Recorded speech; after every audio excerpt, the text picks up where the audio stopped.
Alors, ambulatoire, ambistome, âme, voilà. Petite baguette de bois, placée dans un instrument à cordes et qui communique les vibrations à toutes les parties.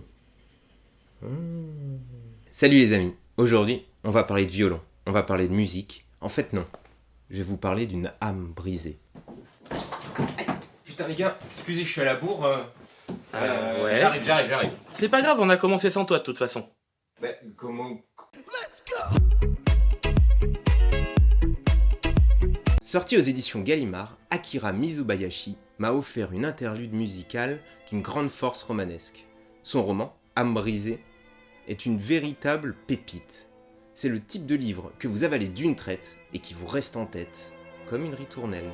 Ce roman, c'est l'histoire de Rei, 11 ans, fils de Yu, violoniste amateur en 1938, pendant la guerre sino-japonaise.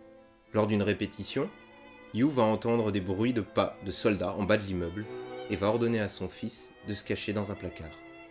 De sa cachette de fortune, Rei observe, pétrifié, la destruction du violon de son père par un militaire, tandis que le quatuor est amené pour un interrogatoire. Un officier, choqué par la violence de la scène, ramasse l'instrument brisé et le confie à Rei. Il ne reverra jamais son père. Rei, devenu luthier, va comprendre au fil de sa vie ce que son père attendait de lui. Un voyage musical entre Schubert et Beethoven, entre la France et le Japon. La musicalité du roman nous embarque dès les premières pages dans une quête à la reconstruction. Alors les amis, lisons! Rei avait assisté par le trou de la serrure à toute cette scène insoutenable sans pouvoir suffisamment saisir les échanges entre son père et le militaire.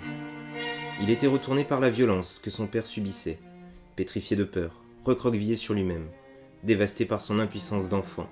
Il se morfondait dans l'obscurité de sa cachette. Seul vibrait, au fond de son conduit auditif, la monstruosité hideuse du mot Ikokumi, et les sons évanescents, plaintifs et dissonants du violon mourant de son père.